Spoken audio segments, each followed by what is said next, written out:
Hi, this is James from Tabletop Gaming Guild, and today we're going to take a look at Maul Peak. Maul Peak is a two-player game published by Pencil First Games. In Maul Peak, you're going to either be playing as the Grizzer or you're going to be playing as a Guardian. The Grizzer are going to have a plethora of different characters that they're going to have available in their den that they can pull out and use different special abilities and have all sorts of different synergy out on the board, but they're small, as opposed to the Guardian, which is gigantic. And the Guardian's going to be able to use its special abilities and its size to try to wipe out the Grizzer or meet their special objective. So in this game, the goals are going to be where the Grizzer needs to take out all the parts of the Guardian to win the game, and the Guardian needs to either take out all the Grizzer that are on the board or meet their private objective. First player to do so wins. Let's go ahead down to the table, and I will show you just a basic overview of how to play this game, and then we're going to come back and I'm going to give you my final thoughts.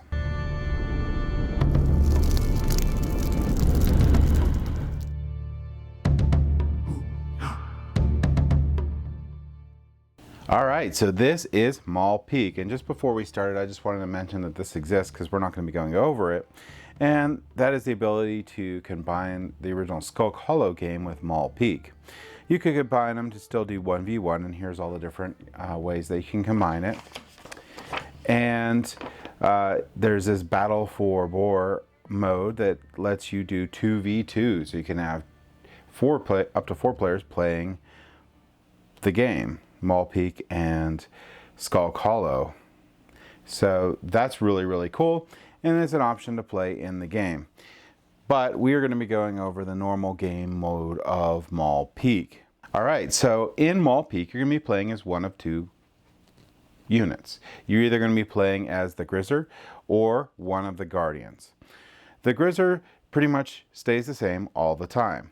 The only difference that you're going to have in the Grizzer is you're going to be able to pick a winter beast at the beginning of the game. And each of these winter beasts can do a different thing. And these are going to be sort of like your spiritual animal with the summoner, or druid, I'm sorry, not summoner, for the game. Like here you could pick the white mouse. And this one has coerce. Spend 2 rage to move the Guardian 1 ground space in any direction. That's pretty cool. We're going to go over what that means in a little bit here, but here's Tundra Wolf. It costs 2 rage here to stalk, and you can move a hero unit banded with it to any other ground space. So just basically you can move them together to a different ground space. Snow Hare, this has Imbue. You can spend 2 rage to draw 2 cards, which is really cool. Here you have Northern Goat. And this one has Inspire. You can spend 2 rage to allow another hero unit to take free leap action, which is really good. And you have the Glacial Owl here. Swoop, spend 2 rage to move the Winter Beast to any Guardian location. And then you have Foxlink, which is Deceive. Spend 2 rage to force the Guardian player to discard 1 random card. Alright. So you can pick anyone you want here. We're just going to go ahead and go with the Snow Hare. And then you would take your card here, which tells the other player about each of the things the Grizzer could do. And you're going to take the Snow Hare card, matching one for the Guardian player that tells all the things that those could do and the people. And you give them to the Guardian player. After that, you'll take these cards and you'll put them back in the box. You'll set out this little mat here, and all of the rest of the characters will go in that. There's going to be 5. And you're going to shuffle your little deck of the Grizzer cards. You're going to get 2 rage in your pool to start. And we're going to go over what this does and all these things do in a second, but that's the setup for the Grizzer player. For the Guardian player, they're going to pick one of these giant Guardians. So you have a spider, a hydra. This is 2 different Guardians that get to play together, and you have the giant frost giant. So this one here is going to be Sabosa, and this is the one that they recommend to start with. But you also, for the names of the other ones, you have Trovok and Gnarl. that's where you get to 2 different guardians that you play with. This one here is Verblin, and this one here is Quaggar. I don't know if I'm saying these right, I'm sorry. But anyway, they all have completely different abilities, and they, for the most part, have around the same sort of card limit and action, but you can see like right here, this one has a 4 card limit, 5/3. This one has 2 actions, 3 actions, 2 actions. And Sabosa here has 4 card limit, 3 actions, and it also gets 5 of these little frost tokens. So I'm not going to go over what each of the different guardians do. That is the big thing that the player who picks that guardian will get to learn. But you'll get this card here when you pick your guardian out of the tuck boxes. These are all stored in tuck boxes, and you'll hand that to the Grizzard player. So you have your 2 cards from the Grizzard player, and they have your 1 card. Suppose that has a pretty easy setup. Basically, you're going to put them over in the Guardian start location, and you're going to, for this player, you're going to put the Druid and the Snow Hare in that location. You're going to put these frost counters on Sabosa. And like I said, Sabosa is going to get 4 cards to start, and every round has 4 cards. That's a hand limit, and 3 actions. And if you look on this board here for each of the guardians, they have words all over the place. What this is actually the different types of attacks and things they can do. When this is damaged all the way, they're no longer able to do that action. So if 4 damage was dealt to frost, they wouldn't be able to do frost. If 2 dealt to trap, they wouldn't be able to trap. 2 dealt to whack, they wouldn't be able to do the whack. And quake, you'd have to immobilize both sections. Now, the aim of this game is going to be for the Guardian players going to need to either wipe out from the board all the Grizzard players. There could still be people in the den, but no one on the board, or complete their unique objective. The Grizzard simply needs to take out the Guardian. They need to put a damage on all the hearts on the Guardian. Whichever player is able to do that will win. So we'll just go over what the Guardian can do first, and then we're going to go over what the Grizzard could do, because the Guardian's a little bit more straightforward than the Grizzard, but they're both very simple. So on your turn, you're going to have your hand limit. At the end of the turn, you always draw up to your hand limit. So this is by hand limit here, and these are like multi-purpose cards. So in the bottom here is going to be, it's going to say Frost. So for Frost, I have to have Frost undamaged, and then I can do that action. So in this case, one of my 3 actions can be Frost.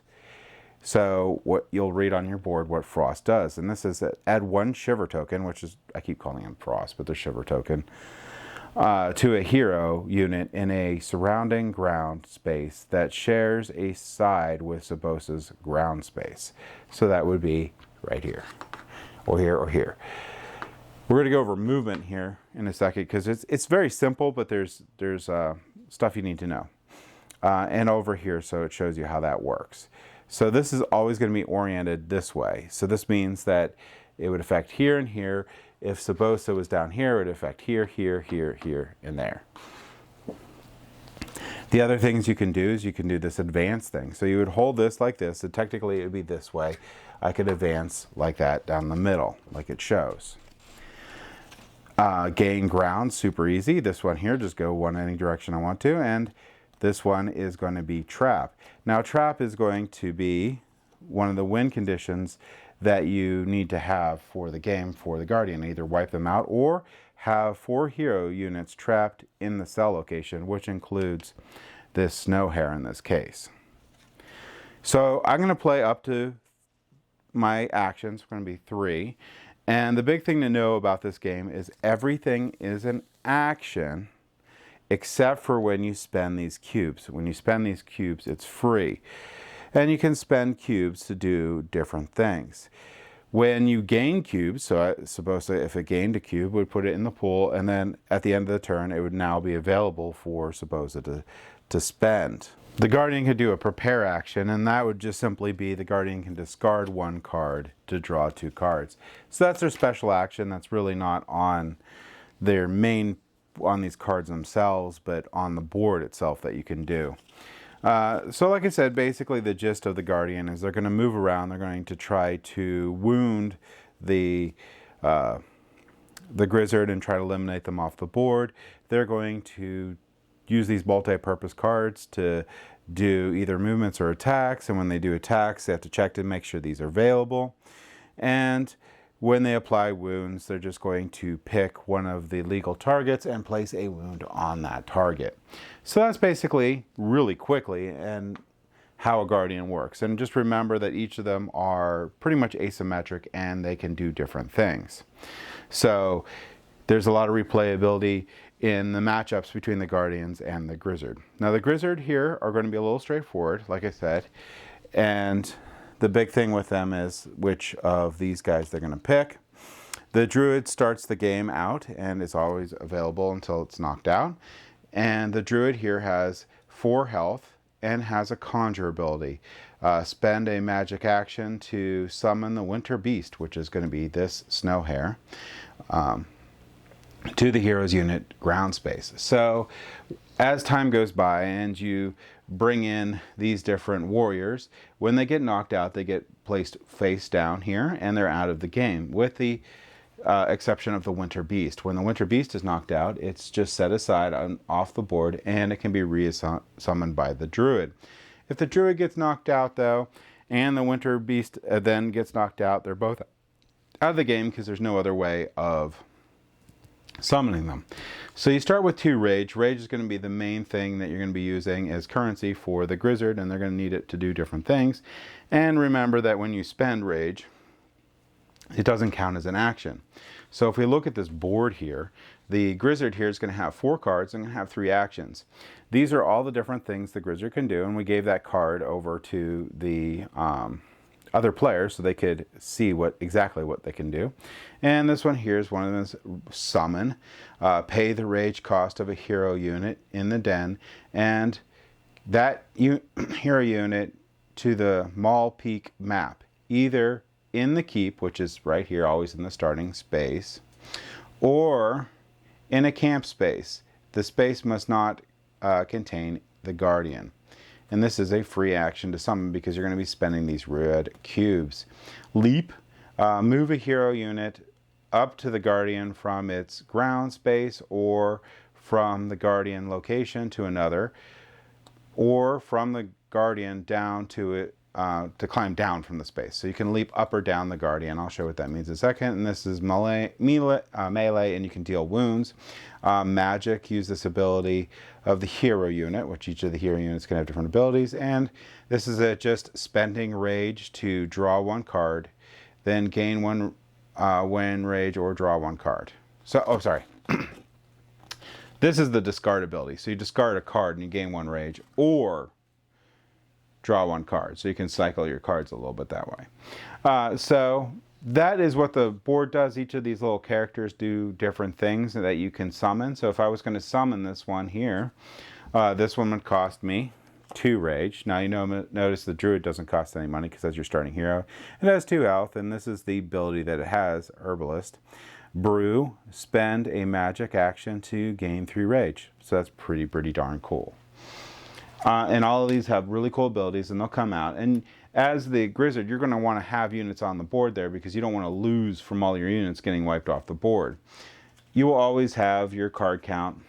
So you draw up your card count then every round here. And these cards are also multi-purpose. So this one will give you the leap ability. So if you're in the same space as the Guardian, you can leap onto the Guardian. So if I was here and the Frost Giant was here, I could leap onto the knee and maybe do damage and try to eliminate Quake, and use more leap actions to follow these lines here to go farther up.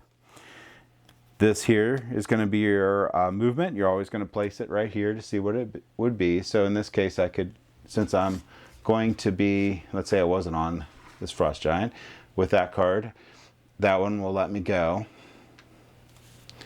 this way or that way.